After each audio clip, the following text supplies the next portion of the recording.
Omutaka Eng Daniel Bosa abadde Lwomwa wekika Kyendiga aterekeddwa ku lusozi Kulumba olusangibwa ku Kalombaale mu ssaza ly'e Mawokota mu Mpigi District olunaku lwa leero ng'ennaku z'omwezi 3 omwezi ogw'Amugulansigo omwaka 2024 olunaku olwawangu mu Lunyanyimbe Sande bwennyumyako kaakano ye mubuze amanyikiddwa nga Eng Daniel Bosa Kakedo era nga abadde Lwomwa owe-17 yazaalibwa ng'ennaku z'omwezi 23 omwezi ogw'Amugulansigo omwaka gwa 1955 bw'atyo n'aseerera ng'ennaku z'omwezi 25 omwezi ogw'Amukutulansanja omwaka 2024 oluvannyuma lw'okkuba ebyasi ebitaamulekera bulamu ku kyalo ekimanyikiddwa Lungujja bwe yali ava mu bitundu by'eKyaggwe okulambula ku bazzukulu. Omubuzi ono gwe tuliko olunaku olwaleero obwa Lwomwa yabukwata omwaka gwa 2007 omwezi ogwa Ssebaaseka oluvannyuma lw'okuseerera kw'omutaka Paulo Bosa mu mwezi ogwa Ntenvu omwaka 2006. Ku mukolo gw'okusiibula omutaka ono wasoosewo okusaba okw'enjawulo ku ludda olwa Keleziya okulembeddwamu Reverend Father Claudio Sewava Ssegonja ono avudde mu kigo kya St. Matiya Mulumba e Nakawuka. Omusumba Simeon Kayiwa owa Namirembe Christian Fellowship naye n'akulemberamu okusaba okw'oludda lwa Pentecostal Church.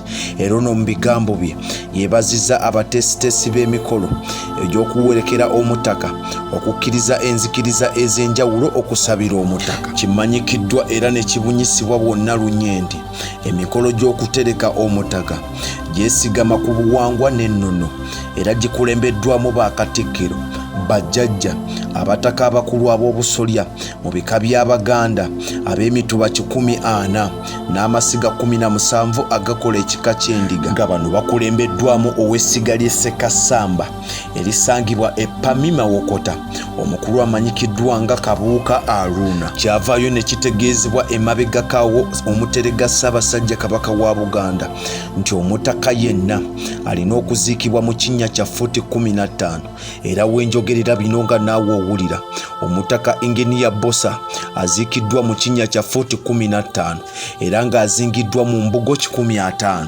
Emikolo gyetabyeko omumyuka asooka owa Katikkiro wa Buganda Oweekitiibwa Profesa Twaha Kaweesa, Minisita w'ebyobuwangwa n'ennono, embiri n'ebyokwerinda Oweekitiibwa Anthony Wamala, Minisita w'ebyenjigiriza, ebyobulamu ne woofiisi ya Nnaabagereka Oweekitiibwa Court Leader Kikomeko, Minisita w'ensonga z'abavubuka n'ebyemizannyo kw'ossa n'okwewummuza Oweekitiibwa Ronald Sserwanga, Minisita ow'ebyempuliziganya mu gavumenti eya wakati amanyikiddwa nga Oweekitiibwa Joyce Nabbosa n'abalala bangi. Oweekitiibwa Profesa Haji Twaha Kaweesa Kigongo yasomye obubaka bw'omuterega Ssaabasajja Kabaka wa Buganda avumiridde nnyo ebikolwa eby'ettemu ebyeyongedde mu ggwanga lyattu Uganda ensangi zino n'alambika gavumenti nti efulumye Alipoota mu bwangu n'embiro ezikwata ku ttemu lino eryatutte omutaka ng'emu ku nkola esobola okuyambako okubirwanyisa. Mu bigambo by'omuterega ayongeddeko n'agamba nti okutemulwa kw'omutaka kulese eddibu ddene mu lukiiko lw'abataka kw'ossa ne mu Bwakabaka bwa Buganda bwonna nga bwe kimanyikiddwa mu nnono nti Lwomwa tasobola kuziikibwa nga tebalonze Lwomwa amuddidde mu bigere. Ku mukolo guno gwennyini ogw'okubuza balonze Lwomwa omubbya amanyikiddwa nga Eliya Lwasi Buzabo era ng'ono asabiddwa nnyo Oweekitiibwa Kaweesa nti alina okugatta abazzukulu bonna okukolera ekika kyabwe kisobole okugenda mu maaso bepo n'okugatta ettoffaali ery'amaanyi ku Bwakabaka bwa Buganda n'okutumbula emirimu munne gwaddidde mu bigere gy'aleseewo. Ye Minisita ow'ebyobuwangwa n'ennono, embiri n'ebyokwerinda mu Bwakabaka bwa Buganda Oweekitiibwa Dr. Anthony Wamala asaasidde nnyo Obwakabaka bwa Buganda okuviibwako omutaka ow'enjawulo era n'asaba wabeewo ekikolebwa okulaba nga wabaawo obwenkanya ku lwa gavumenti eya wakati ekiikiriddwa omuzzukulu Oweekitiibwa Joyce Juliet Nabbosa Ssebuggwawo. Atendereza omubuze olw'okwagala obwakabaka n'obutayawula mu bazzukulu.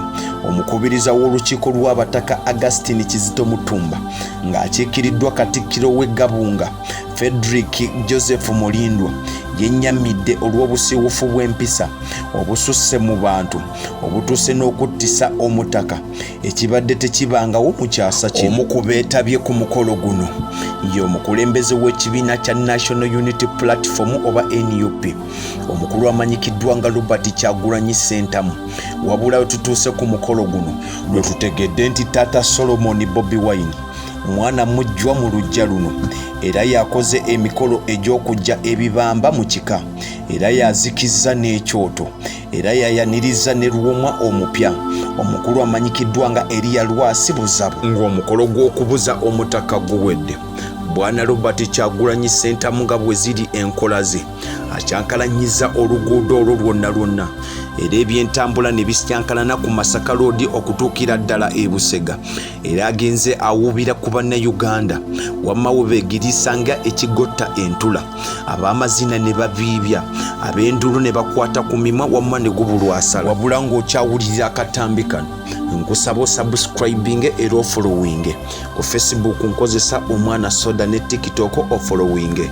Ekika Kyendiga byebimu ku bika mu Buganda binnansangwa era nkusuubiza ngenda kuleetera ebyafaayo by'endiga byonna bujje bujjakaawo. Kati kyogenda okukola tova wano eno wennyini, eno y'ensulo. Ekika Kyendiga akabbiro kaakyo bakiyita mpologoma. Obutaka buli Mbale mu ssaza Mawokota. Omubala gwabwe guvuga bwe guti: Nnyabonna Bosa Mpaawo alimuliisa endiga. Omutaka omukulu wa Kasolya ayitibwa Lwomwa era obwa Lwomwa bwakalamala emyaka 480 gyokka. Mutaayi kkiriza nsiibule wano nga ngatta eddoboozi lyange ery'okunakuwala eri obwakabaka bwa Buganda kw'ossa n'abazzukulu abeddira ekika ekyendiga. Ssaabasajja Kabaka gutusinze nnyo, gutusingidde ddala.